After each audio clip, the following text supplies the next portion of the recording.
దేవుడు నీ జీవితంలో, నీ ఆధ్యాత్మిక జీవితంలో కానీ, నీ పిల్లల చదువు విషయంలో కానీ, నీ ఆరోగ్య విషయంలో కానీ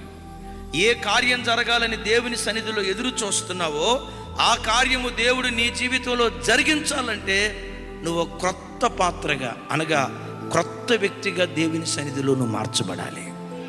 అంటే నీలో ఉన్న పాత ప్రాచీన స్వభావాలు, కోపం, అసూయ, గర్వం, ఓర్పులేనితనం, తొందరపాటుతనం, ముక్కోపితత్వం, హృదయంలో అసూయ పెట్టుకునే వ్యక్తిత్వం, హృదయంలో తప్పుడు ఆలోచనలు కలిగే వ్యక్తిత్వం, ఈ పాత తిత్తి ఏదైతే ఉందో అది కంప్లీట్గా తొలగించబడి, పాత పాత్ర తొలగించబడి నువ్వు క్రొత్త వ్యక్తిగా మారితే, విన్నారా, నువ్వు క్రొత్త వ్యక్తిగా మారితే ఆ క్రొత్త వ్యక్తిలో దేవుడు ఓ కొంగొత్త కార్యం చేయటం ప్రారంభిస్తాడు.